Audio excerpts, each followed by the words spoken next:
Damoh collectorate परिसर में गुरुवार शाम उस समय हड़कंप मच गया जब एक युवक शराब के नशे में कलेक्टर से मिलने पहुंचा और मुलाकात नहीं होने पर ट्रांसफार्मर पर चढ़ गया। जानकारी के मुताबिक तिंदौनी गांव का रहने वाला यह युवक अपनी पत्नी को वापस बुलाने की मांग को लेकर कलेक्ट्रेट पहुंचा था। वह सीधे कलेक्टर से मिलना चाहता था, लेकिन उस समय कलेक्टर मीटिंग में व्यस्त थी। सुरक्षा कारणों के चलते युवक की मुलाकात नहीं हो सकी। मुलाकात नहीं होने से नाराज युवक कलेक्ट्रेट परिसर से बाहर निकला और अचानक पास में लगे एक ट्रांसफार्मर पर चढ़ गया। जैसे ही अधिकारियों और कर्मचारियों ने उसे ट्रांसफार्मर पर चढ़ते देखा, तुरंत एहतियातन ट्रांसफार्मर की बिजली सप्लाई बंद कराई गई ताकि किसी तरह का हादसा न हो। इस घटना की सूचना तत्काल कलेक्टर सुधीर कुमार कोचर को दी गई। उसी दौरान जब कलेक्टर परिसर की ओर आ रहे थे, उन्होंने युवक को ट्रांसफार्मर पर चढ़ा देखा। स्थिति की गंभीरता को देखते हुए वे खुद मौके पर पहुंचे और युवक से बातचीत की। बातचीत के दौरान युवक ने बताया कि उसकी पत्नी किसी के बहकावे में आकर उसे छोड़कर चली गई है और अपने साथ बच्चों को भी ले गई है। युवक की मांग थी कि प्रशासन उसकी पत्नी और बच्चों को वापस बुलाने में मदद करे।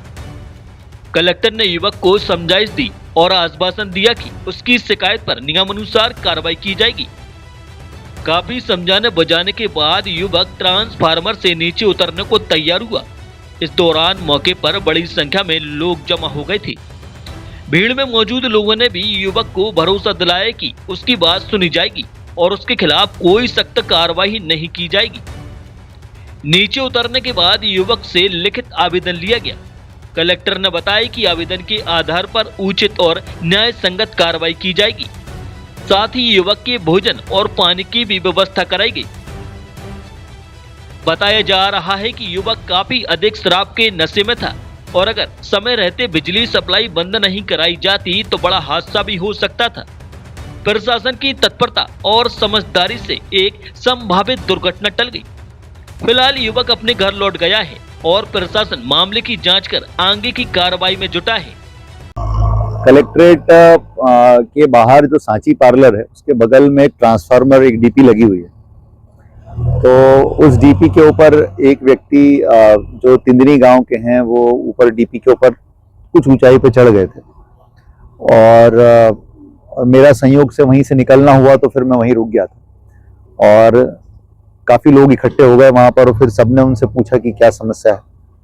तो वो शराब के नशे में थे, लेकिन उन्होंने ये कहा कि वो कलेक्टर साहब से मिलने के लिए गए थे, लेकिन कलेक्टर साहब से उनको वो मुलाकात नहीं हो पाई और लोगों ने मिलने नहीं दिया क्योंकि उन्होंने शराब पी हुई थी और उस समय मैं एक मीटिंग ले रहा था, संभवतः इसलिए भी मुलाकात नहीं हो पाई।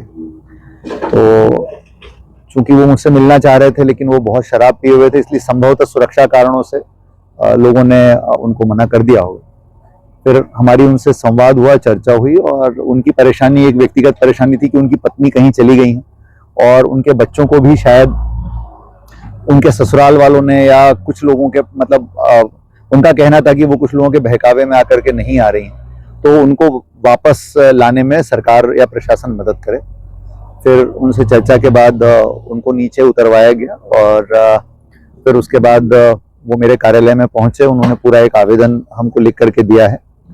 हमने उनकी भोजन चाय आदि की व्यवस्था की और वो फिर संतुष्ट होकर के अपने घर गए हैं। उनका आवेदन ले लिया गया है। उस आवेदन के ऊपर जो भी नियम सम्मत कार्रवाई है हम कराने का कार्रवाई करेंगे। R24 न्यूज MP के लिए दमोह से विशाल रजक की रिपोर्ट। शासन से मान्यता प्राप्त Amreen high secondary school pre admission open कक्षा नर्सरी से 12वीं तक MP board English and Hindi medium समूचे कैंपस में CCTV कैमरे की सुविधा, शाला में स्मार्ट क्लासेस के साथ ही शासन से प्राप्त सभी प्रकार की छात्रवृत्ति का लाभ, बच्चों को खेल का विशाल मैदान, शुद्ध RO वाटर कूलर से छात्रों को पेयजल की सुविधा के साथ सभी प्रकार की अत्याधुनिक सुविधाएं। नवीन अमरीन प्ले स्कूल एवं प्री प्राइमरी स्कूल प्रारंभ। हमारा पता है भाग्योदय हॉस्पिटल एवं शासकीय ITI के बीच में, सुभाष नगर, खुरई रोड, सागर।